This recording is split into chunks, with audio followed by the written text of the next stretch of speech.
aí, muito obrigado por mais esse encontro aqui no Agora é Você Podcast. O podcast que você já sabe, cuida de você. Aqui é tudo de bom para você mesmo, né?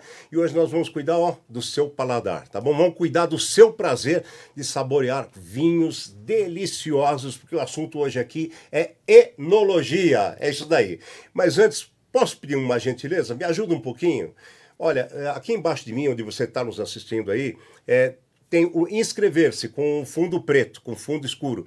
Por gentileza, clica ali, dá essa força aí pra gente, tá legal? Clica ali, vai no gostei, onde tem o positivo aí, o joinha, tá? Clica lá no gostei, clica no inscrever-se de novo, compartilha. Durante este podcast, comente, pergunte, o que você quiser.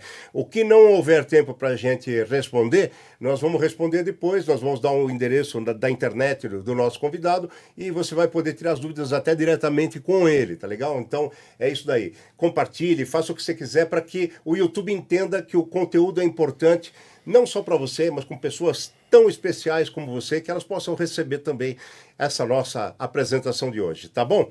Bom, e por falar aqui desse assunto de enologia, meu convidado é nascido numa família de viticultores, é formado em enologia pela Università degli Studi di Trento, na Itália, e em colaboração com a Fondazione Edmondo Macchi, o MACCI, e também com a Università degli Studi di Udine, em Udine, evidentemente, na Itália, tá bom? Ele é enólogo-chefe da vinícola Luiz Argenta, no Sul, que daqui a pouco nós vamos falar sobre ela, fica em Flores da Cunha, Rio Grande do Sul, onde ele desenvolve, tá, e aprimora vinhos de altíssima qualidade, vinhos muito premiados também. Ele é conselheiro da Associação Brasileira de Enologia, onde ele já foi também presidente. Ele leciona vários cursos, tá, de altíssimo nível em enologia, e a aula dele hoje é para você, tá bom? Então, se você depois tiver tempo, volta, assiste, aproveita essa aula e recomenda para as pessoas, que eu estou aqui com o nosso convidado, que é o Edgar Scorteganha. Seja bem-vindo, Edgar. Muito obrigado. Como é que vai você? Obrigado, tudo bem? Pardini, tudo ótimo. Prazer enorme poder estar aqui contigo, receber esse convite. Fiquei muito honrado em participar desse podcast, que é fantástico. Muito obrigado. Já te acompanho há algum tempo e esse podcast traz assuntos diversificados, né, para as pessoas que estão em casa, estão, enfim, no trabalho, ouvindo. É muito bacana. Eu curto muito isso porque as pessoas recebem informações diversificadas e diferente dos outros podcasts que tem por aí, né? Então, parabéns pelo teu trabalho aqui. Muito obrigado. Por falar em parabéns, então agora é você. A Gift for You, eu entrego para você aqui, em forma de gratidão, a caneca igualzinha a essa aí que você está vendo. Muito você obrigado, vai levar, muito obrigado. Tá? É uma cortesia da Caricaturando, viu, gente? Caricaturando faz essas canecas fantásticas, como você está vendo no vídeo. Pode ser brinde para sua empresa, por que não? Pode ser uma lembrança para sua festa, casamento, aniversário, debut, bodas de prata, de ouro, né? Enfim, o que você quiser, e é totalmente personalizada. Você viu aí que ela leva a sua fotografia, ela leva os dados que você quiser. Fala com meu amigo Marcelo, @caricaturando na internet, lá no Instagram, tá bom? Bom, deixa eu começar aqui a conversar com meu amigo Edgar, né, para situar quem nos assiste, Edgar. Vamos começar falando de a diferença entre enólogo, que mais? Sommelier e o enófilo. Se você puder clarear essa ideia para a gente, eu te agradeço. Claro, essa é uma dúvida que o pessoal diariamente me pergunta, né, sobre essas diferenças desses profissionais. Na verdade, um não é profissional, que é o enófilo, né, que é o bebedor de vinhos. Ah, tá. Mas o enólogo é o profissional formado em universidade, com curso técnico ou superior, que desenvolve, que cria, que transforma a uva em vinho. Desde o plantio, desde a escolha do terroir, das variedades e tudo, até a transformação, a arte de transformar a uva em vinho. E eu sempre costumo falar que o trabalho do sommelier começa depois do enólogo. Então o enólogo faz toda a elaboração do vinho, que envolve muita química, mas química no sentido na transformação natural dos compostos da uva em vinho, né? Guia a uva, a qualidade da uva em transformação em vinho. E o sommelier vai fazer um papel extremamente importante, que é aquele depois do enólogo. Aquele, uma vez onde o vinho já vai estar engarrafado, pronto para o consumidor, o sommelier vai fazer a transformação, a leitura do vinho para o consumidor e muito mais. Também fazer toda a parte de harmonização, gestão de adega. Então, o trabalho do sommelier começa depois do trabalho do enólogo, né? E os dois juntos oferecem a qualidade, oferecem uma descrição de um vinho para o enófilo. O enófilo é o consumidor, então? É o apreciador de vinhos. O apreciador. É o amante de vinhos, que no fim é o consumidor, né? Tá. Acaba sendo o consumidor. Eu entendo pelo que você falou que o enólogo tem que ter também uma boa noção do clima, não? De acordo com os tipos de uva. Com certeza, o enólogo ele começa aprendendo desde das análises do solo, do terreno, lá no campo, né?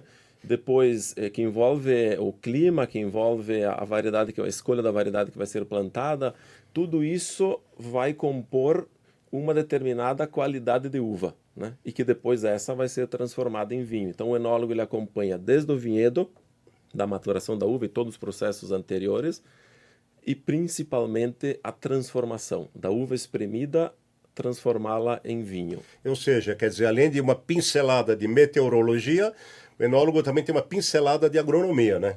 Com certeza, com certeza. Nessa associação de clima com solo. Sim, é muito importante isso. Até para o pessoal que está nos assistindo entender, 70% do vinho, né, eu costumo falar, nasce no solo, nasce na uva. Tá. 70% do vinho está ligado com a uva. Por quê? Porque se o enólogo tem uma uva de má qualidade, não vai fazer milagre. O vinho vai ser medíocre. Sim, entendi. Se o enólogo tem uma uva de alta qualidade, ele consegue transformar, se seguir todos os protocolos, um vinho de alta qualidade, ou também pode acontecer um erro no caminho e transformar essa uva de alta qualidade num vinho de não alta qualidade. Então, nós precisamos, antes de mais nada, de uva. E a uva depende lá do clima, do solo, da variedade em questão, de onde está plantada. Por isso que o enólogo estuda muito isso também, né? Para entender a base, de onde nasce o vinho. Tá. Agora, veja, a enologia, gente, ele tem cursos superiores em vários países do mundo. O Edgar, já vou perguntar a ele sobre isso.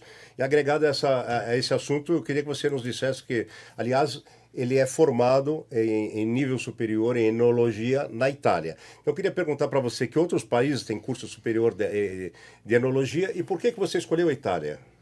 Então, a Itália, sem dúvida nenhuma, junto com a França, são os países mais importantes do mundo vitivinícola, onde produz praticamente 40%, 50% do vinho do mundo. Olha que coisa. Sai da Itália e da França, né? Então, ali é onde tem as escolas melhores hoje de enologia. O Brasil também tem, eu já estudei aqui no Brasil. Aqui no Brasil tem mais de 5 escolas de enologia, desde o Rio Grande do Sul, Santa Catarina, São Paulo, no Nordeste também já teve. Tem escolas online, né? De cursos superiores de enologia, mas claro que lá na Itália e na França são onde estão os melhores institutos de pesquisa, onde o governo incentiva mais, investe para poder pesquisar. Por isso que eu escolhi a Itália. Claro, sou descendente de italianos, não ia escolher a França. Né? Corteganha, claro. Seria a contramão, né? Então, e agora assim, ele pertence à equipe, gente, Luiz Argenta, que é uma grande vinícola de altíssima qualidade lá em Flores da Cunha, no Rio Grande do Sul, como eu disse a vocês. E por que você escolheu exatamente sair um pouquinho do assunto, que é uma curiosidade interessante? Um profissional tão qualificado escolhe também uma empresa tão qualificada, só que a gente tem várias, né? Por que você escolheu a Luiz Argenta? Então aqui, Oscar, se tu me permite, eu vou explicar para o pessoal que está nos assistindo uma história, de onde é que surgiu isso. Fica à vontade. Vocês já perceberam que o meu sotaque já entregou tudo, que eu não sou paulista, né? Sim, claro. Sou lá de Flores da Cunha, do Rio Grande do Sul, é bem carregado no italiano, no R, né? Típico. E quando eu fui estudar na Itália, fui estudar em 2004, fiquei lá até 2009, nos meus 5 anos de formação. Okay. E olha só, em 2007 eu conheci um dos proprietários da Luiz Argenta em Milão, numa feira de máquinas. E nós somos os dois da mesma cidade, Flores da Cunha, no Rio Grande do Sul, na Serra Gaúcha. E nós conhecemos lá. E ele me comentou, olha, estou construindo uma vinícola, assim, assado. Enfim, resumindo, nos conhecemos, começamos a conversar, começou um namoro, né? A Luiz Argenta ficou pronta em 2009, coincidentemente quando eu acabei meus estudos na Itália. E aí, nesse meio tempo, fechamos o contrato, eu voltei para casa, praticamente, para assumir a Luiz Argenta e para começar a criar os vinhos juntamente com a outra equipe técnica que me ajuda lá. Então começou um namoro na Itália, né, de duas, da Luiz Argenta com o Edgar, enólogo, da mesma cidade de Flores da Cunha. E estou lá há mais de 15 anos. E quando você adquirir o vinho da qualificadíssima Luiz Argenta, você sabe que vai ter sempre o toque aqui do nosso Edgar Scorteganha. O Edgar, agora dá uma ideia geral assim para a gente, distingue aqui para a gente alguns tipos de vinhos e acompanhamentos. Eu sei que é muito vasto isso, mas dá umas ideias assim gerais. Por exemplo, a gente falando de, por exemplo, vinho branco, tinto, seco, o Sauvignon, o Merlot, assim... qual que é a distinção de cada um, se você puder nos dar essa ideia, e cada um é ideal para comer para tomar com o quê? Saborear com o quê? Claro, realmente isso é um assunto bastante amplo, mas dá para nós termos algumas informações aqui para o pessoal também entender e poder fazer em casa depois, né? Na hora que vai fazer uma janta, preparar alguma coisa, no próprio restaurante, quando não tem um sommelier que acompanha, né? É importante nós entendermos que existem várias categorias de vinhos. Existem o vinho doce, seco, meio doce, demi-sec e tudo. Já começamos a separar por aí, né? Tá. Depois tem o vinho tinto, mais estruturado, menos estruturado, que passou por barricas ou não passou. Tem o branco mais fresco, menos fresco, mais potente. Tem o vinho rosé. Temos os espumantes, né? Mais estruturados e menos. O espumante já de arrancada, te digo que é um coringa. Tá. Porque o espumante tem borbulha, tem acidez, e quando a gente vai degustar e vai harmonizar, ajuda a limpar o paladar. Mas para entender antes de mais nada, o que é harmonização? É um equilíbrio que nós vamos criar na nossa boca entre o prato e o vinho. Então nós precisamos, não podemos ter depois que engoliu a comida, né? E tomou uma taça de vinho, nós precisamos ter um equilíbrio. Nem muito mais gosto do prato e nem muito mais gosto do vinho. Ah, que interessante Por isso que nesse equilíbrio é que nós vamos encaixar o vinho com o prato. Então, se nós temos ali uma carne vermelha, mas uma carne vermelha na brasa, sem molho, sem concentração, não necessariamente a gente precisa botar um vinho tinto pancada, estruturado, com muito álcool. Não, nós podemos usar um vinho tinto mais leve. Ou nós podemos usar um espumante, porque o espumante tem acidez e borbulha, limpa nosso paladar, prepara para saborear as papilas a próxima garfada e fica em equilíbrio. Da mesma coisa um risoto. Se nós vamos falar aqui de um risoto com manteiga, com queijo, né? É um pouco mais untuoso, mais gorduroso. Nós podemos usar um vinho tinto leve, com uma boa acidez, podemos usar um vinho branco estruturado ou podemos usar um espumante rosé como harmonização. Tudo isso vai funcionando conforme a estrutura do prato. Quanto mais intenso, mais concentrado nós tivermos o prato, mais nós vamos concentrar no vinho. E o que é um vinho concentrado? Um vinho que tem mais taninos, um vinho que tem mais corpo, que tem mais álcool, né? Mas se for um vinho branco, não necessariamente vai ter mais taninos, vai ser um vinho branco que passou por barricas, né? E um espumante que, com a borbulha e a acidez, limpa o nosso paladar. Isso de pratos mais simples ou menos simples. Estou em casa e vou comer uma pizza. Tá. Né? Essa é uma dúvida que as pessoas perguntam. Mas uma pizza de quê? Uma pizza de pepperoni, De picante... alice, que é forte, Exato. ou de mussarela. Ué. Exato, ou uma marguerita. Né? Tá. Então, se nós vamos comer uma pizza super leve com queijo e tomate, nós vamos tomar um vinho mais leve, que pode ser um branco, pode ser um espumante mais fresco. Se nós vamos comer uma pizza que tem já ali um molho com carne, né, ou pepperoni, alguma coisa assim, nós vamos partir para um vinho mais encorpado, mais estruturado. Esse que é o caminho para nós conseguirmos a harmonização mais equilibrada, mais perfeita. Entendi. Agora, Edgar, existe o contrário? Existe algum alimento, alguma coisa que você não deve tomar vinho nenhum junto para acompanhar? Ou se não existe? É Bastante. mesmo? Um exemplo clássico é uma salada onde tem vinagre. Você já sabe que, claro que muito dos vinagres são um derivado do vinho, mas no vinho em si é um defeito. Então, nós comendo uma salada com vinagre e tomando um vinho, não vai harmonizar por nada, porque aquela acidez do vinagre é muito intensa e acaba que vai desagregar. Nós vamos achar que o vinho não está legal. vai desequilibrar. Muito interessante. Isso aí é um clássico. Também a sobremesas doces à base de leite é mais complicado, né? Mas a regra número 1 importante, pessoal. Sempre que nós for, de maneira geral, claro, depois tem exceções sempre, né? E aqui o sommelier vai indicar o caminho perfeito no restaurante.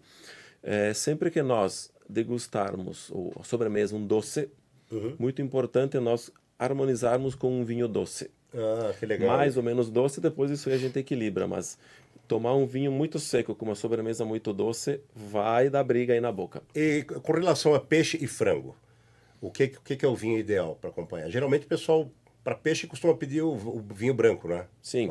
Aí também depende muito de como foi preparado esse peixe. Tá. Se nós temos um peixe branco sem muita gordura, né, nós vamos tomar com um vinho branco mais leve ou com espumante. Se nós temos um peixe lá da Amazônia, que são aqueles peixes com mais gordura, né, mais intenso, nos permite usar um branco mais estruturado, nos permite algumas vezes, dependendo do acompanhamento, tomar até com vinho tinto, com um Pinot Noir talvez. Né? Tá. E da mesma coisa o frango. Uma coisa é um peito de frango na chapa, que aí sim requer um vinho mais leve. Outra coisa é um peito de frango com molho vermelho, molho mais intenso ou picante, então requer vinhos também mais estruturados. Tá. E me fala uma coisa, se você não conhece, é uma curiosidade que eu tenho, aproveite. Se você chegou agora, estou conversando aqui com o Edgar Scorteganha, ele é da vinícola Luiz Argenta, né? É um dos principais ali desenvolvedores e aprimoradores dos vinhos de altíssima qualidade. E hoje nós estamos falando tudo sobre como você distinguir, como você usar o vinho certo, o vinho ideal, uma série de coisas. Se você chegou agora, volte para o começo, porque vale muito a pena. Eu queria saber sobre o conceito do terroir. O vinho terroir, é isso? Maravilha. Terroir é uma... Não tem tradução já para começar essa palavra. Não tem tradução. É uma palavra francesa, tá. Né? E que se define não só numa palavra como tradução em português, porque não tem. O terroir são 4 pilares. E isso eu sempre falo nas minhas aulas, né, e os alunos, para poder entender realmente o que quer dizer esse terroir. Todo mundo fala, vinho de terroir daqui, terroir daí, né? São 4 pilares fundamentais que formam o terroir. O clima, que nós acabamos de falar antes. Ok. O solo. Ok. A variedade envolvida, se é Merlot, Cabernet, Chardonnay, Pinot. E o ser humano. Né? São 4 pilares que precisam andar juntos. Desses 4 aqui, tem um que é o mais importante. Que aí é que as pessoas às vezes se confundem. O mais importante é o clima. O mais importante é a variedade. O mais importante é o solo. O mais importante é o ser humano. O mais importante, na verdade, é o ser humano. Porque somos nós que escolhemos onde plantar. Se aqui em São Paulo, no Rio Grande do Sul, em Goiânia, na Argentina, na Itália, é o ser humano que decide. É o ser humano que escolhe, escolhendo esse local, a gente tem, claro, uma influência do clima, do solo, mas nós decidimos aonde plantar. Nós decidimos a variedade que vamos plantar. Se é Cabernet, se é Pinot, se é Merlot, né? É óbvio que dentre esses 4 fatores tem um que a gente não muda, que é o clima. Se chove, chove, se dá granizo, dá granizo, se dá geada, dá geada, né? Tudo isso, nós podemos escolher um local onde tem um determinado clima, mas nós não mudamos o clima. E dentro do fator humano, tem o fator cultural. Tá. Que uma pessoa produzindo uvas há muitos anos tem um conhecimento muito maior daquela localidade, daquela variedade em questão, daquele clima, daquele solo, em relação às pessoas que estão começando hoje. Né? Só usando um exemplo aqui para vocês entenderem, eu sou de uma família de produtores de sempre, né? Desde os meus imigrantes. Meu pai é produtor de uvas, vive disso, e ainda hoje eu ouço ele olha para o céu e fala, olha, amanhã vai chover. Vai chegar o frio, vai dar isso, olhando o clima. Ele sabe a previsão do tempo. A previsão. Então, tudo isso somado, essa cultura, o ser humano, a variedade, o solo e o clima, forma essa palavra terroir. Por isso que às vezes a gente fala, esse vinho é de terroir. Porque naquela localidade, produzido naquelas condições, ele é único no mundo. Entendi. Não dá para copiar. Sim. Agora, uma outra curiosidade que talvez você tenha, também se ouvi muito falar em vinho Chateau. O que caracteriza o vinho Chateau? Vamos ver se é o que eu uma vez ouvi, se procede, mas fica à vontade. Então, vamos lá, pessoal. O chateau quer dizer vinícola. Chateau é o castelo, na verdade, né? E vem muito da França, vem muito da região de Bordeaux, isso, né? Chateau quer dizer castelo. Tá. E quer dizer fazer vinho dentro do castelo. Nós vamos lá pegar um famoso, Chateau Margaux. É um vinho de Bordeaux famoso. Por que Chateau?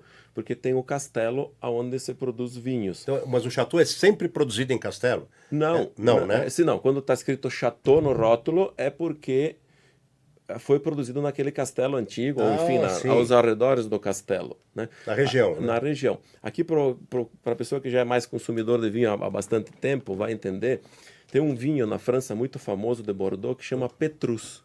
E todo mundo fala Chateau Petrus. Na verdade, no rótulo não está escrito Chateau, é só Petrus, porque ele não é feito num castelo. Aí, e os outros que são feitos no castelo está escrito lá, Chateau alguma coisa, né? Então deriva desse formato de produção da França. Não quer dizer isso que o vinho vai ter mais ou menos qualidade. Isso não quer dizer nada. É só uma indicação de onde o vinho foi produzido. Entendi. Agora, de quais países a gente consegue ter aqui vinhos de qualidade com preço acessível, que não seja muito caro? Então, aqui no Brasil nós temos uma diversidade bastante grande, né? Tá. Claro que hoje nós temos os números, os primeiros do mercado, que são Chile, Portugal, Argentina, que pela facilidade, por há muito tempo já estarem aqui trabalhando, tem uma diversidade grande, com preços, custo-benefício bastante acessíveis, mas tem também francês, italiano, de outros países, né?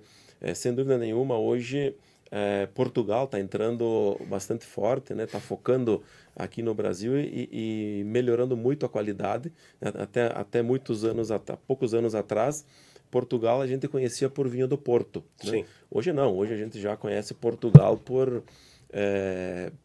outros vinhos de qualidade, tanto branco como tinto, enfim. Pelas né? marcas, enfim. Pelas marcas, claro. Então, é bastante diversificado. Aqui nós encontramos de vários países vinhos custo-benefício. Muito bom. Já que você falou em marca, às vezes você que está me assistindo aí, já pensou que Brut pode ser uma marca, porque aparece muito, né? Brut de tal, Brut de Marchand, Brut de... Bom, enfim. Mas o Brut, na verdade, é isso que eu quero aprender melhor. Ele é um tipo do espumante, né? Você tem o que diferencia o Brut e o Nature, ou Natural, não sei exatamente a pronúncia correta aí. Oscar, belíssima pergunta. Isso aqui, meus alunos e o pessoal, quando eu vou dar uma palestra para cá e para lá, todo mundo fica em dúvida. O que acontece? É obrigatório colocar na garrafa dos espumantes essa classificação. Essa classificação, pessoal, ela indica a quantidade de açúcar. Exatamente, a quantidade de açúcar que foi adicionado no licor de expedição antes do vinho ir para o mercado. Tá. Em diferentes países esse número pode variar, como na França, na Itália, no Brasil, um ponto para mais, um ponto para menos, mas é basicamente o que eu vou falar para vocês aqui. O espumante que está escrito Nature, não natural, porque é obrigatório no Brasil escrever espumante natural e depois a classificação. Nature quer dizer que não tem açúcar dentro daquela garrafa pronta. Ele tem de 0 a 3 gramas por litro de açúcar. Não tem açúcar, é um espumante seco. Depois vem a classificação seguinte, que vai de 3 a 8. Eu sempre costumo dar um exemplo aqui. Pense em uma garrafa de espumante e um sachêzinho daquele açúcar do café de 5 ou 8 gramas. Coloca dentro da garrafa. É a quantidade de açúcar que vai ter numa garrafa. E isso é no mundo todo. É uma classificação, como eu falei, mais ou menos no mundo todo. Então, o Extra Brut vai ter, aqui no Brasil, entre 3 e 8 gramas por litro de açúcar. Depois vem a classificação Brut, que é aquela mais consumida no mundo todo. Aquela mais redonda, mais fácil de tomar. E ali nós temos de 8 a 15 gramas por litro de açúcar. Quer dizer que dentro daquela garrafa, nós temos 2 ou 3 sachêzinhos do café. Claro que eu estou falando aqui para vocês entenderem, mas tem toda uma preparação, né? Aí, obrigatoriamente, por lei, a gente tem que escrever Brut. Muito bom. E depois tem o demi-sec, que é um pouco mais, enfim, tem o doce, que vai de 60 a 100 gramas por litro de açúcar. Tudo isso são classificações que vai definir aquelas palavras que vão estar escritas no espumante. Então, se você quiser tomar um espumante que não tem nada de açúcar, ele vai ser mais seco, óbvio, procura um Natur. Se tu quiser tomar um espumante que está mais redondo, mais agradável, principalmente pelo paladar do brasileiro, procura um Brut. E se tu quiseres tomar um espumante doce, como se consome muito no Brasil, um Moscatel vai ter entre 50 e aproximadamente 100 gramas por litro de açúcar. Caramba. Agora é o seguinte, você que está assistindo aí, eu vou fazer uma pergunta que vai te derrubar, vai te botar no chão. Mas antes, eu vou pedir uma pausa aqui para o nosso convidado. Antes eu quero falar do Old School Pinball, esse lugar maravilhoso que você vai ver as imagens agora, que é uma verdadeira viagem, uma volta ao passado. Mas também para o seu filho, para o seu neto, né? Quem sabe, para o seu sobrinho. Não é uma volta, mas é um conhecimento, uma cultura diferente. É o maior clube de fliperama da América do Sul e é também, ao mesmo tempo, um antiquário. Funciona das quintas e nos sábados, das 6 da tarde até meia-noite. Você paga uma entrada e brinca, se diverte em todos os jogos, em todas as máquinas, não tem nada digital. É tudo fliperama, mas tem também pebolim, tem também outros jogos que você provavelmente na sua juventude brincou, e se você não brincou, você vai conhecer, e você pode também fazer aí sua festa de aniversário, sua confraternização corporativa, sabe? É um encontro de amigos, é um lugar que tem tudo, tem drinks maravilhosos, tem petiscos fantásticos. É só você visitando o Instagram para ver o que é Old School Pinball, essa maravilha. No Instagram, procure @oldschoolpinball, ALL no final, claro. O telefone está aí embaixo no seu vídeo para você mandar o WhatsApp. E também eu quero recomendar a você, tá? Você que estamos falando aqui de bons acompanhamentos, estamos falando de paladar, eu quero recomendar a Golden Prime. Quando você fizer uma reunião, quando você fizer uma confraternização, tá legal? São grãos, são nuts, né, que a gente chama. Você tem amendoins, nozes, amêndoas, castanha de caju, castanha do Pará. Você tem uma infinidade muito grande desse tipo de produto, e detalhe, não é frito, ele é torrado eletronicamente, então não tem gordura, não tem colesterol, tem uma qualidade muito aprimorada e um sabor fantástico. Você não vai ganhar peso, você vai ganhar aplausos, tá? Então, no Instagram você procure @GoldenPrimeOficial, e você tem o telefone também que é o Zap 940-082-357, tá bom? Consulte que vale a pena. Agora, a pergunta de derrubar. Qual é o vinho mais forte que tem, meu amigo Edgar Escorteganha? O cara quer tomar ali um pouquinho e já, pumba, desencarnar. Me fala disso. Então, o álcool é o principal que tomba no vinho, que tem maior quantidade. É o tapete, né? Exatamente. Tá. Então, os vinhos mais potentes, geralmente eles têm uma quantidade de álcool muito grande. Mas também quero ressaltar aqui que o álcool não é sinônimo de alta qualidade. O álcool é um dos componentes do vinho. Tá. Para ele ter qualidade, precisa ter vários outros, somas de outros componentes, como estrutura, cor, acidez, pH e tudo mais, né? Mas o vinho mais que derruba mesmo é aquele vinho que tem uma quantidade de álcool acima de 15%. Caramba. Né? E nós temos grandes vinhos aqui, nós temos Amarrones da Itália, Barolo, tem alguns vinhos da Argentina que são assim, do Chile, do Brasil mesmo, né? Uhum. São vinhos que têm acima de 15% de álcool e que a gente precisa ter um certo cuidado de tomar, né? Tomar uma taça, duas e não tomar uma garrafa sozinho, porque esquenta a orelha, acaba esquentando a orelha mesmo, né? Mas repito, o importante mesmo é o equilíbrio. Tudo na vida é o equilíbrio. Sim. Então, não necessariamente a gente precisa buscar um vinho super alcoólico para ser um vinho importante. Não. A gente precisa buscar um vinho equilibrado, com 13,5%, 14% de álcool, ou até menos do que isso, mas desde que tenha uma boa acidez, um bom frescor, que ele seja vivo, tenha vivacidade, que seja de uma safra recente, se for vinhos jovens, né, ou bem maturado, se for um vinho mais antigo. O segredo é o equilíbrio. Muito bom. Agora, já que você falou do Brasil, até pelo que você disse até agora, eu entendo que o Brasil hoje tem vinhos não bons, mas excelentes. Eu acho que o Brasil produz vinhos excelentes. Da Luiz Argenta, por exemplo, já estive no Sul e experimentei um Luiz Argenta lá no...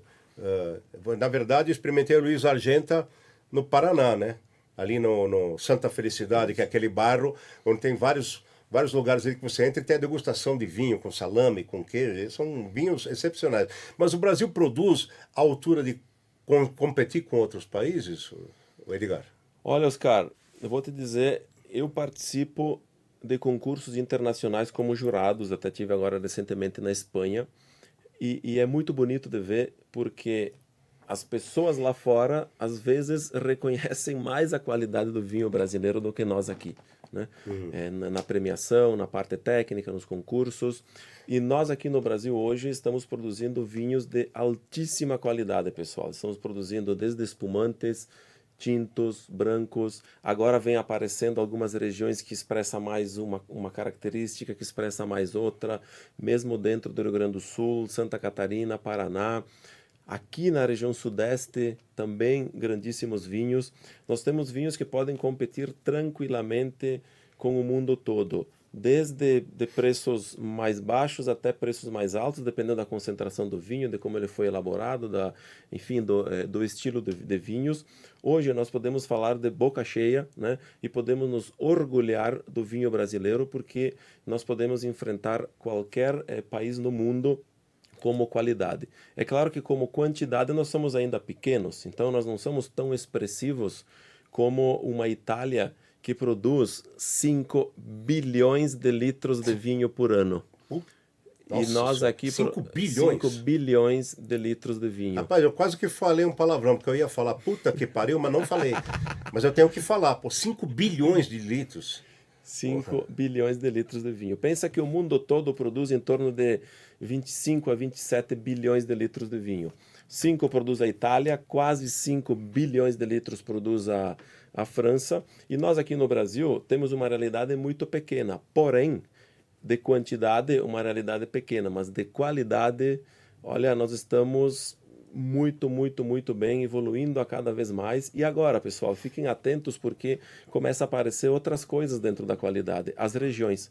Campanha Gaúcha, Serra do Sudeste, no Rio Grande do Sul, Serra Gaúcha, que é um coringa, porque para vinhos espumantes e vinhos brancos é fantásticas, e algumas localidades para tintos também. Campos de Cima da Serra, região de Vacaria, mais no norte do Rio Grande do Sul. Depois nós temos a Serra Catarinense, alguma coisa no Paraná. Nordeste, Vale do São Francisco, quem imaginaria que se produziria 2 safras por ano na latitude 7, 8, né, num clima super tropical. A região aqui de norte de São Paulo, sul de Minas, que está crescendo muito, muito, muito. Até Rio de Janeiro se faz vinho hoje. Até no Rio? A Goiânia. E vinhos de altíssima qualidade. Então fiquem atentos e quem, né, não costuma tomar vinhos brasileiros, pelo menos toma uma garrafa por mês, né? Para poder nos prestigiar e, principalmente, reconhecer e identificar a qualidade do vinho brasileiro, que vale a pena. Ô, Edgar, tem alguma maneira, a pessoa que vai comprar, você vai comprar, às vezes não é um profundo conhecedor de vinho, como eu também não sou, mas existem algumas coisas que você possa observar no rótulo de um vinho, independente do preço, e que a gente sabe se vinho é bom? Claro. Tem algumas informações que a gente pode se basear. Tá. É óbvio que é muito importante quando a gente vai comprar um vinho ter o acompanhamento do sommelier, né? Tá. Se a gente for numa loja especializada, vai ter o sommelier. Hoje em dia, a grande maioria dos supermercados que está se especializando em vinhos com adegas está colocando à disposição o sommelier que ele vai indicar, né? Tá. Mas muitas vezes não tem isso. Então nós precisamos chegar lá numa prateleira cheia de vinhos e ver um monte de rótulos coloridos e identificar a qualidade. Muito importante. Começamos com vinhos brancos. Tá. Vinhos brancos, na maioria dos casos, né, mais de 90% dos casos, são vinhos mais frescos. São vinhos que a gente vai tomar no dia a dia, frutado, refrescante. Então evitem buscar safras muito antigas. O que eu me refiro? Nós estamos aqui em 2024. Vamos comprar uma safra de 22 para frente, não 2017 ou 18, né? Claro, com exceções, a não ser que são vinhos muito maturados, mas isso é mais raro. Mas você está falando em específico do vinho branco, Do vinho né? branco. Vamos prestar atenção nisso. Isso. Já no vinho tinto, nós temos uma diversidade maior, porque tem bastante vinho tinto que matura mais tempo. Então a gente precisa fazer atenção de algumas, se ele tem madeira, geralmente é um vinho que pode ser de safras mais antigas. Se ele é de uma região específica, vamos lá. Da região do Piemonte da Itália, é um Barolo. Tudo bem se ele for 2013, 14, 15, 2010. É um Beaujolais Nouveau, que é um tipo de vinho francês, um vinho novo, que tem que se tomar jovem, no máximo em 1 ano. Então levar em consideração alguns fatores né? A cor do vinho, se ele é branco, ele tem que estar ainda amarelo esverdeado, não pode ser muito amarelado, e geralmente está na garrafa transparente o vinho branco, né? Alguns fatores que a gente vai se baseando, como safra, local de onde vem o vinho, né? Tipologia do vinho, para poder se basear. Marcas conhecidas, que a gente já bateu o olho Já sabe o que é. Exato, e já sabe o que é, mas sem dúvida nenhuma, se a gente não quer errar mesmo, precisa ter um profissional, um sommelier que vai indicar. Entendi. Agora, viu, ó, se você for comprar vinho, contrata um sommelier, pô. Não custa nada. Vai sair mais caro que o vinho, mas vai tomar um vinho de qualidade. Falar nisso, em tomar vinho, quando a gente saboreia um vinho, pelo paladar, tem como a gente saber se a gente está saboreando um bom vinho? Sim, é muito simples. Às vezes a degustação, a gente faz um negócio que é muito complicado, né? O laboratório que analisa o vinho é a nossa cabeça, né? A nossa vista, o ouvido, na hora da abertura, o nariz e a boca. Então, é complexo, mas também fácil de entender, né? Para nós que estamos no dia a dia em casa, é muito fácil. Primeiro, o aroma. Tá. O aroma é um negócio que está na memória. Se a gente nunca cheirou um abacaxi, né, não memorizou esse aroma, dificilmente nós vamos encontrar essa fruta dentro do vinho. Então é muito importante a memória olfativa. Às vezes as pessoas degustam um vinho e me falam, Edgar, eu só estou sentindo álcool. Óbvio, porque se tu não tem familiaridade com outros aromas, o álcool, sem dúvida nenhuma, é o que tem maior percentual, de 12, 13%, e o álcool está no álcool gel, está em todo lugar, então o nosso cérebro identifica o primeiro aroma. Mas independentemente disso, a gente sempre vai encontrar no vinho alguns aromas que vai lembrar a infância, uma fruta ou outra, e isso, sendo positivo, né, não precisa identificar milhares de aromas. Sendo positivo, já o nosso cérebro já recebe como uma coisa boa, né? Interessante isso, hein? Depois na boca é mais fácil ainda, pessoal, porque na boca nós vamos identificar 4 coisas: doce, salgado, amargo e ácido, né? Então quanto mais a nossa boca saliva, experimenta em casa. Degusta um vinho, bota na boca, engole e depois presta atenção, depois que engoliu, quanta saliva vem. Quanto mais saliva aparece, independentemente da nossa vontade, mais esse vinho é ácido. Isso quer dizer o quê? Mais ele é fresco, mais ele pode ser guardado e nós podemos harmonizar com pratos mais estruturados, né? Mas eu sempre costumo falar que o melhor vinho que existe é aquele vinho que nos faz sorrir, é aquele vinho que nos deixa feliz, é aquele vinho que a gente consegue tomar com amigos Com prazer, né? com prazer, e que nós conseguimos tomar mais do que uma taça. Olha, eu não perguntei para você, eu sei que o assunto é vasto, vou pedir, tenho tanta pergunta boa para fazer para ele, eu vou ter que pedir para você resumir isso aqui. É que eu falei das comidas, eu não falei de uma coisa muito tradicional com vinho, que é o macarrão, massas. O que se sugere? É o tinto, no caso? Olha só, eu sou suspeito Vai depender, claro, já sei, vai Claro. depender, é um molho, é um pesto, não é? Vai depender do grau de acidez, mas, por favor. Sim, é bastante vasto porque depende do molho, né? A Isso, massa é. sempre vai depender do molho. Mas de maneira geral, né, os molhos que mais são comuns aí, tem uma tipologia de vinho que sem dúvida nenhuma vai harmonizar perfeito, que é o espumante. Tá. Por quê? Eu comentei antes, o espumante ele tem essa flexibilidade porque tem borbulha que limpa a nossa boca, cria o equilíbrio e também tem acidez. Ah, mas eu não gosto de tomar espumante. Maravilha, vai ter outros tantos vinhos que nós podemos tomar, desde um tinto mais leve ou um branco mais ácido e mais estruturado. Como um branco mais ácido? Um Sauvignon Blanc, né? Que geralmente tem mais acidez e tem aroma. Ah, nós temos uma massa ao pesto, né, que tem manjericão, bastante aromática. Vamos colocar um vinho aromático, pode ser um Sauvignon Blanc, né? Independentemente da origem. Nós temos uma massa feita com a bolonhesa, com carne cozida há bastante tempo. Nós podemos entrar com um merlot não muito estruturado. Nós podemos entrar com um pinot noir, né? Nós podemos entrar com um branco que passou em barrica de carvalho. Tem todas essas opções que nos dá, né, para poder degustar com essas massas. Uma tagliatelle com carne de panela. Agora me deu até fome. Nossa, aqui. eu tô ficando. Uma tagliatelle com carne de panela. Essa pode ser um vinho tinto mais estruturado. Por quê? Sim, tem a massa, tem o carboidrato, mas tem a proteína e tem a carne cozida lentamente e com bastante estrutura. Então pode ser um tinto mais estruturado também. Ó, vocês prestaram atenção que eu falei lá no começo que dentro da enologia você tem a pitada de meteorologia, como é que eu te falei? De agronomia, e agora também tem a pitada de gastronomia. Pô, tem que saber, realmente a gente tem que respeitar o bom vinho, né? Porque é muita coisa em análise. Mas vamos lá. Também resumidamente, uma coisa que você vai num buffet e você vê que tem vários formatos de cálice. Então você tem aquele mais raso, mais aberto, você tem o bojudo com a boca estreita, você tem o compridinho. Qual é a influência do cálice, a função de cada formato para saborear um vinho, Edgar? Bela pergunta.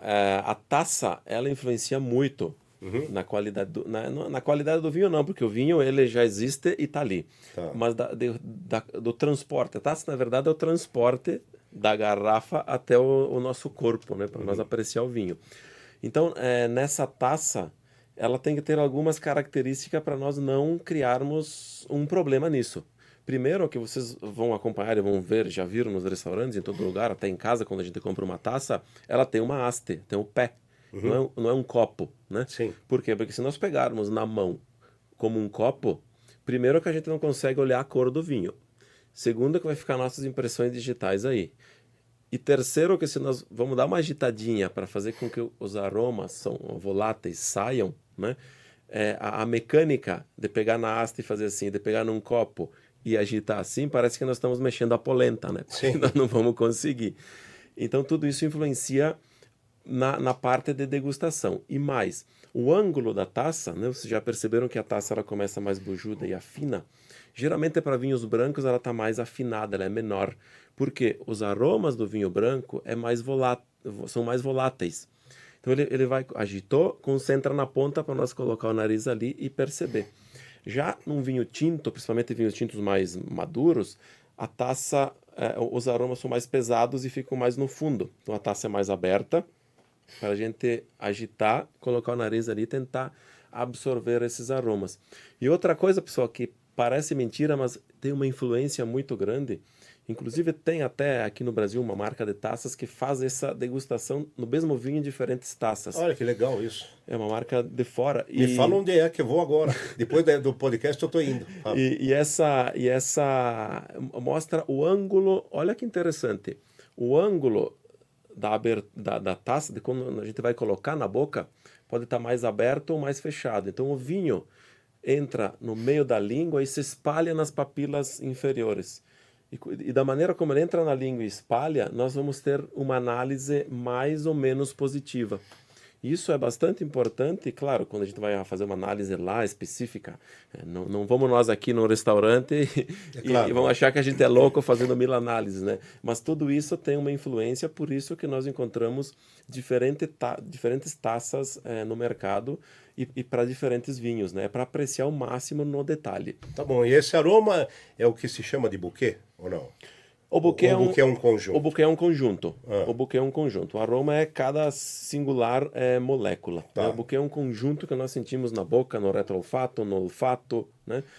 Já o aroma é aquela fruta individual que nós podemos sentir. Quer dizer, o buquê é o resultado do vinho, é o produto, não? Exatamente. Sempre lembrando, pessoal, que aqui também, uma dúvida que as pessoas sempre me perguntam, eu sinto aroma de banana, de abacaxi, de frutas vermelhas.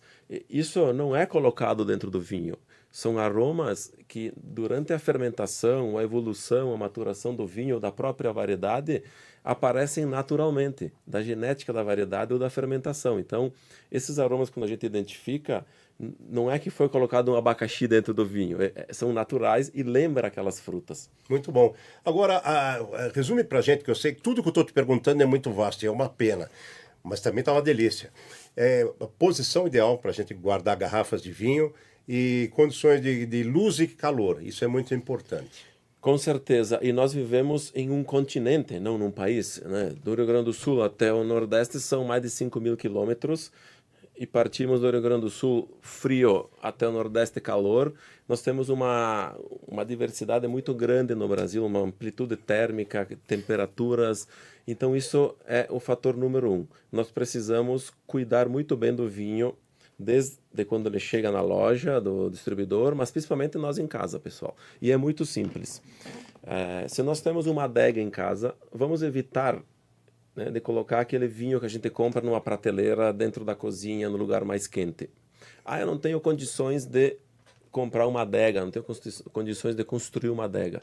Então vamos tentar encontrar em casa o local mais fresco, né, onde não seja tão quente, para colocar essas garrafas enquanto a gente não consome elas. Deitadas. Deitadas. Se for vinho tinto, branco, com rolhas de cortiça, aquele vinho que a gente compra no dia a dia, melhor colocar elas deitadas. Se for um espumante, pode ficar de pé. Se for um vinho com a tampa de screw cap, tampinha de rosca, pode ficar de pé. Mas muito importante também cuidar para não comprarmos um vinho que é para ser consumido jovem e manter ele anos guardado, porque aí, independentemente da temperatura, ele tem uma vida útil e ele morre, né? E já para aquelas pessoas que querem, que podem investir um pouco mais, eu sugiro comprar uma adeguinha, ou sugiro pegar um canto da casa e forrar com isopor, uma coisa simples, com um climatizador lá dentro para manter entre 16 e 20 graus, vamos lá. Seria melhor 16 do que 20, mas entre 16 e 20 graus, porque o vinho é um ser vivo do mundo vegetal. Nós somos do animal, né? Então o vinho, ele nasce, cresce, chega no seu auge e vai morrer um dia. É como nós, né? Não vamos durar para sempre. O vinho também não dura para sempre.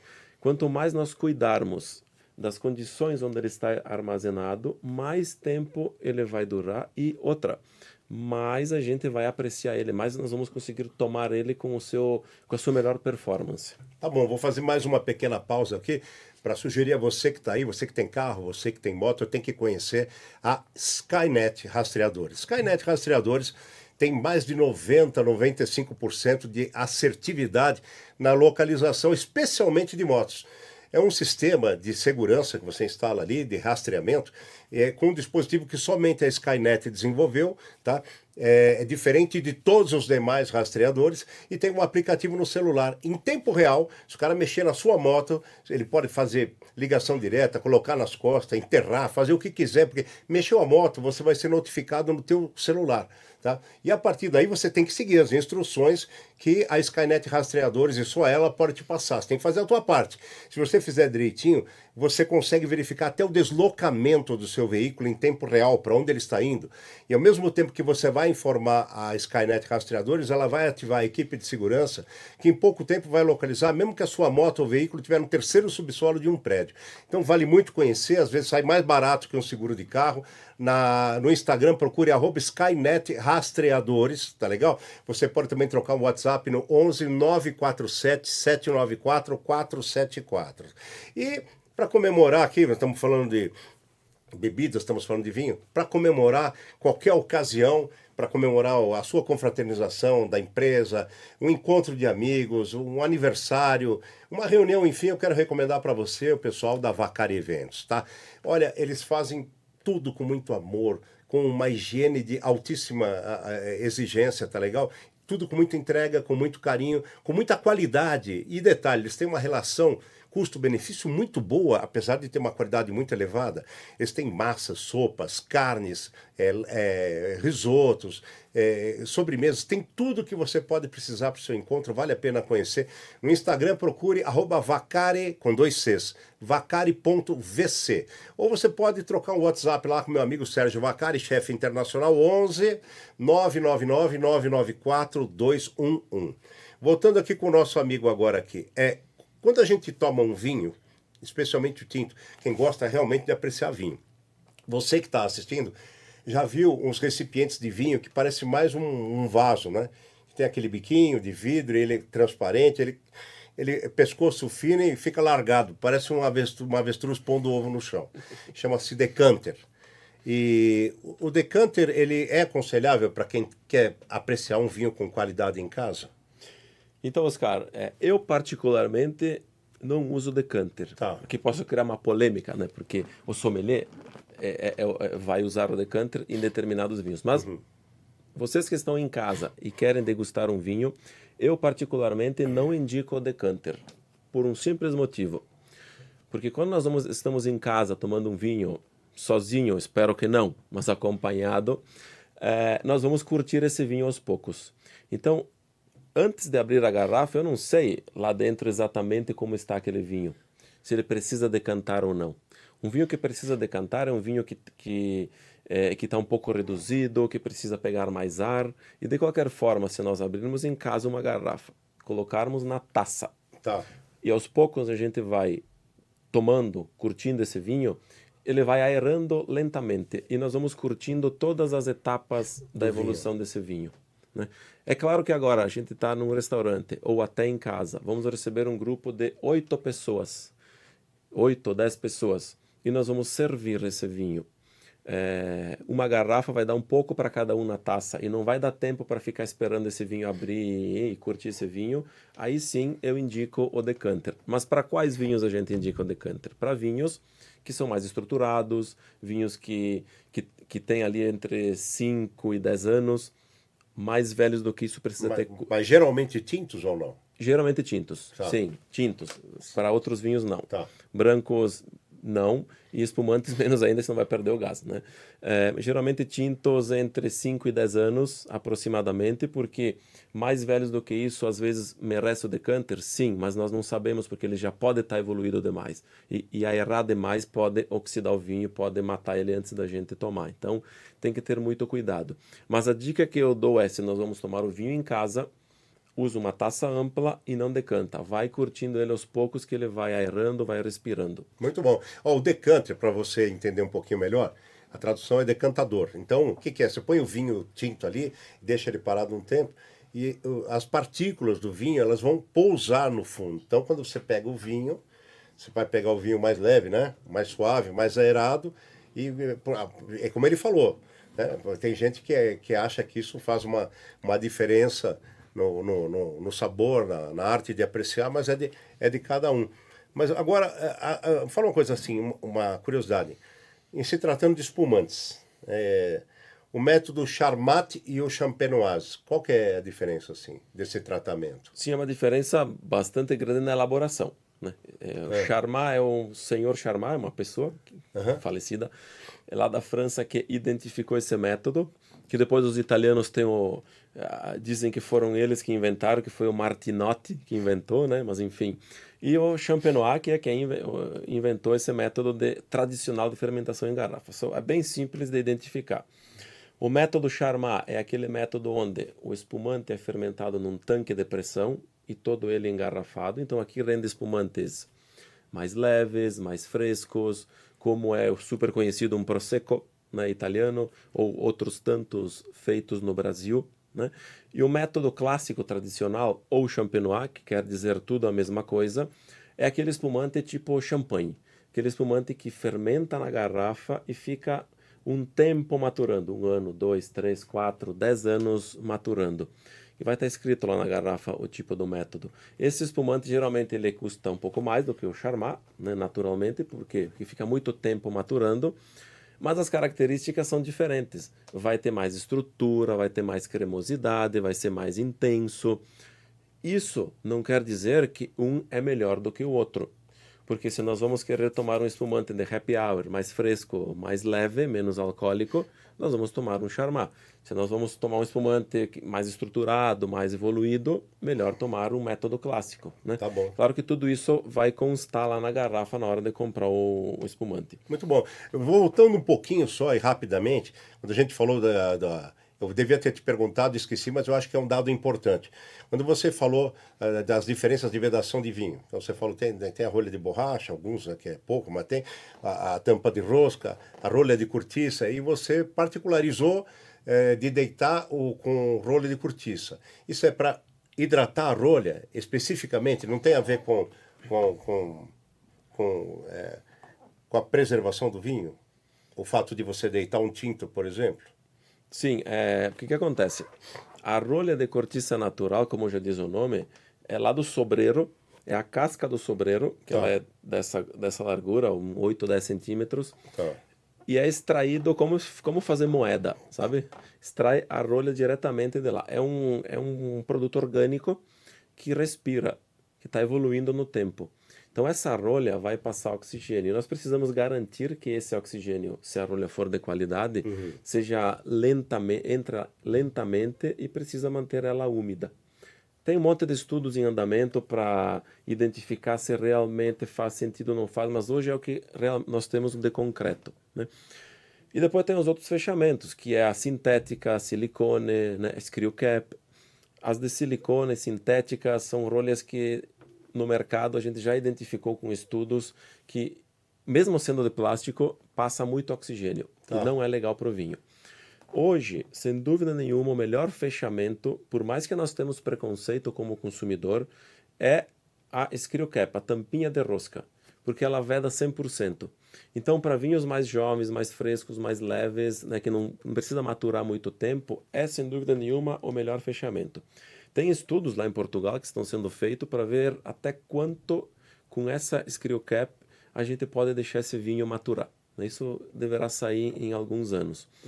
Mas a tradicional, que é aquela rolha que nós temos todo o nosso encanto de abrir com o ritual, né? Que cheirar a rolha para ver se ela tem algum defeito, essa sem dúvida nenhuma é a natural, é que faz um vinho tinto melhorar com o tempo, microoxigenar, né? Isso, manter deitado é a melhor opção por enquanto. Olha, e vinhos que podem mudar-se especificamente para uma determinada cultura de um povo. Como, por exemplo, kosher, né? Assim, não sei se é assim que é o vinho tomado pelos judeus. Eu queria que você falasse sobre o que diferencia ele, assim como tem a carne especial deles, o pão, mas o que diferencia no vinho para eles e se tem alguma outra cultura que tenha vinhos especiais também.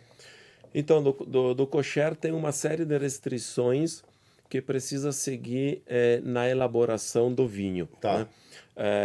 Desde o momento do engarrafamento, de como está posicionada a máquina, do fiscal que inspeciona esse engarrafamento, de alguns cuidados, de algumas técnicas de vinificações que tem que seguir o protocolo, que agora eu não tenho de cabeça o protocolo da vinificação kosher, né? É uma série de protocolos que vai definir como aquele vinho foi elaborado, né? Levando em consideração a cultura, a religião, enfim, do que eles pregam. É um estilo de vinho que não vai ficar nem melhor nem pior de um vinho tradicionalmente elaborado, mas vai ter aquelas características levando em consideração a lista de exigências que eles têm para elaborar esse vinho. Muito bem. Bom, agora eu vou pedir a permissão aqui do Getúlio Rocha, o Túlio Rocha e a nossa equipe de produção. Vou ter que vazar um pouquinho de tempo, porque tem duas perguntas que eu não posso deixar de fazer. Seria uma deselegância eu deixar de fazer, porque vocês estão vendo que o Edgar é um elevado conhecedor de vinho, de produção de vinho, de tudo. Eu tenho uma curiosidade. O Edgar Escortejana, que está aqui, ele ministra cursos, olha que legal, cursos de vinho. A escola se chama Concept Wine, né? E eu queria que você falasse um pouquinho para as pessoas, se você quiser aprender, né? Se você, como é que é esse teu curso, o que é que precisa, quem pode fazer e também se é possível que quem está à distância possa fazer o curso online. Claro, isso nasceu já há muito tempo. Desde que eu voltei da Itália, eu dou aulas na universidade, de enologia, sommelier e tudo. E aí, todos esses meus alunos sempre me questionaram. Edgar, junto com meu sócio André Malma, inclusive, né, que também é sommelier, estuda vinhos, o pessoal questionava. Nós estudamos sommelier, mas no sommelier não tem um foco, que não, assim não é, né? Enologia que tem um foco de vinho, tem um foco no vinho bastante pequeno, na produção dos vinhos.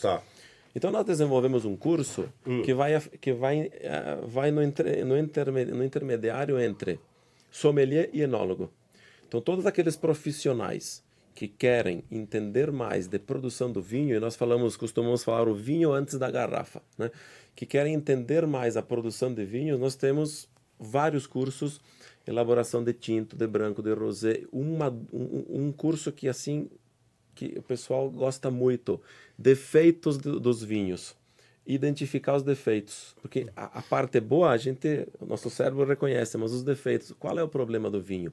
Então nós temos uma série de cursos que nós fizemos em cima disso. Tem também para iniciantes, claro, né? Mas o foco maior é para quem já tem um mínimo de conhecimento e quer entender a produção de vinhos. Nós fizemos aqui em São Paulo, fizemos em vários lugares no Brasil, a nossa sede é no Rio Grande do Sul. Temos cursos online também, de todos esses que nós temos no nosso site à disposição, mas o foco é fazer com que o consumidor ou o profissional reconheça mais a produção do vinho para quando vai degustar em casa ou profissionalmente, consiga entender, opa, esse vinho aqui passou por barricas por isso, por isso. Esse vinho aqui é rosé e tem essa cor porque foi feito num processo tal, XY, né? Esse é o objetivo da nossa escola, da Concept Wine. Olha, você que está assistindo a gente, chegou agora, estou falando com Edgar Scortegagna, que é um gênio aqui, eu estou vendo, o cara sabe tudo de vinho, é formado em enologia na Itália, e vale a pena, se você chegou, volta, assiste esse pod desde o começo, tem muita coisa para aprender. Cada podcast que eu faço aqui, eu me sinto um cara privilegiado, mas você também é. Não deixe que outros não sejam também. Indica, comenta, passa para sua família. E eu vou entregar mais uma dele aqui, porque eu li que você é enólogo. Eu queria saber o que tem a ver você abrir uma fábrica de charcutaria.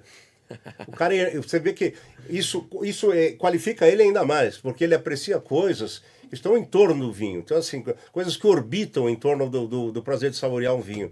Fala pra gente rapidamente sobre isso, a charcutaria, e sobre o presunto cru. O cara produz presunto cru, aquele que todos você acha que é o Parma, mas não é.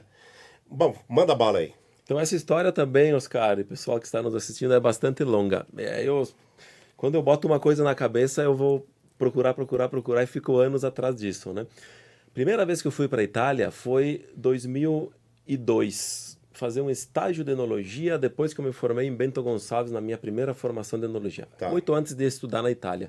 Chegando em Verona, isso estamos falando de 22 anos atrás, cheguei em Verona, vindo lá do interior do Rio Grande do Sul, do meio do mato, como eu costumo falar, entrei numa enoteca de vinhos, tinha frios, e olhei para cima, estava cheio de pata mumificada pendurada. O que é isso? Foi prosciutto crudo. Vamos experimentar. Prosciutto crudo, né? Era Parma na época. Sim. Experimentei, nossa, adorei aquilo. Gostei muito, e eu já gostava de queijos e vinho, nem se fala, e aquilo fechou o cerco. Com chave de ouro. Aí eu volto para casa, volto para o Brasil, e comecei a pensar, por que a gente não pode fazer isso aqui? E de qualidade. Aí comecei a pesquisar, fiz em casa 3 pernil. Depois minha mãe quase me matou porque estraguei o freezer com sal, enferrujou, foi um desastre. Não deu certo. Voltei para a Itália estudar toda aquela história que a gente falou antes. E quando eu volto para o Brasil para assumir a Luiz Argenti em 2009, eu decidi levar em paralelo isso. E fui buscar, com auxílio da Embrapa, né, e desenvolvemos uma raça, é muito mais profunda, mas vou tem que resumir. Desenvolvemos uma raça de suíno, a alimentação desse suíno, e levaram 8 anos, até 2018, para identificar tudo isso, porque para produzir presunto é como vinho, precisa da matéria-prima. No vinho precisa da uva de qualidade, e lá precisa do suíno de qualidade. Então desenvolvemos tudo isso, construímos uma empresa que se chama Gran Nero, né? Hoje aqui em São Paulo está distribuído já em alguns lugares, e começamos a produzir presunto cru, que na tradução do prosciutto crudo em português, de altíssima qualidade, seja pata inteira, fatiado e tudo, aqui no Brasil. Tem tudo a ver porque a enologia sozinha, só tomar vinho não completa o ser humano. Nós precisamos comer coisas saudáveis também. Por isso que eu decidi levar em conjunto o vinho e o presunto cru, e esse projeto nasceu em 2021, começamos a comercializar, e hoje, aos poucos, vai ganhando espaço no mercado brasileiro. Esse projeto de charcutaria trata, a grosso modo dizendo, de carne suína curada, né? Tipo carne bacon, suína curada. Aí, presuntos. Hoje o nosso carro-chefe é o presunto cru, que cura somente com sal, e leva mais de ano para ficar pronto, né? Um ano e meio, alguns de 2 anos. E depois, claro, para complementar, tem salame tipo italiano, milano, hamburguês, copa, lombo, né? Que são feitos com as outras partes do suíno. Olha, gente, eu quero que você preste muita atenção, porque a seguir eu vou cobrar dele. Se você quiser, eu peço de joelhos, tá? Ele tem que dar para nós aqui o contato da Concept Wine, ele tem que dar o contato da charcutaria, ele tem que dar as redes sociais dele. Vou mandar rezar até uma missa para esse cara aqui viver muito, né? Porque é sensacional. E para você também, que eu quero ter muito a sua companhia por muito tempo aqui. Agradecer muito, como eu estou te agradecendo agora. Obrigado de coração pela tua presença, pelo teu tempo, pelo teu carinho. E a minha recompensa é você estar aí do outro lado, aprendendo coisas que possa desfrutar, que essa é a proposta do Agora é Você, o podcast que cuida de você, tá? Não esqueça, acabando aqui o podcast, vai aí embaixo, clica em inscrever-se, clica no positivo, no joinha, tá? Por favor, comente, compartilhe com quem você quiser, tá? Recomende, assista aos outros episódios do nosso podcast, porque só tem coisa boa para você. E siga a gente também no Instagram, @agoravocê.podcast. É o mesmo endereço em todas as redes, tá? E é isso daí, meu amigo Edgar Scorteganha. Vamos lá, seu Instagram, do seu curso, rapidamente, para a gente poder. Bom, então vamos lá. Antes de mais isso. nada do que tu tá pedindo, eu vou incluir uma coisa a mais. Opa! E vou te enviar um kit vinho e presunto cru. Morri! Porra, morri! Que aí a gente vai completar tudo. Bom, antes de mais nada, queria te agradecer muito. Poxa uma vida. honra estar aqui contigo nesse podcast fantástico que leva muita informação e diversificada, como eu falei no início, né? Nós temos ali a Granero, que é @Granero, né? Granero, mas tem o underline tem embaixo? Tem o underline embaixo.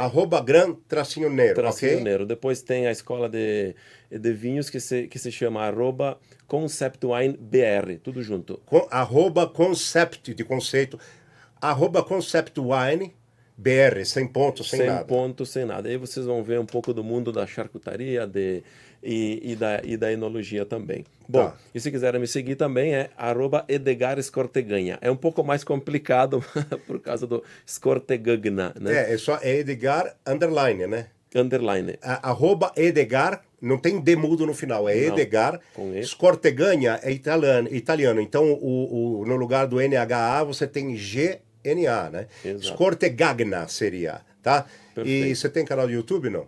Não tenho canal no YouTube. Eu tô com o Instagram aí e foco nesse aí, pronto, né? Então, muito obrigado. Temos. Peço desculpas mais uma vez à produção, a gente invadiu aqui um pouco o tempo, mas quando o assunto é bom, não tem jeito. E a gente tinha tanto mais coisas para falar, eu fico contente que fiz 95% das perguntas que eu tinha que fazer para ele. Peço desculpa pela indelicadeza de às vezes ter que pedir para você correr, mas seguramente, futuramente, ele vai voltar para falar outras etapas do vinho. Tá legal?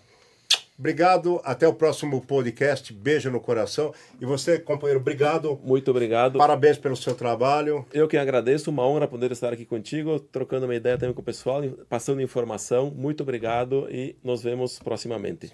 Seguramente. Tchau. Valeu, galera. Tchau, tchau.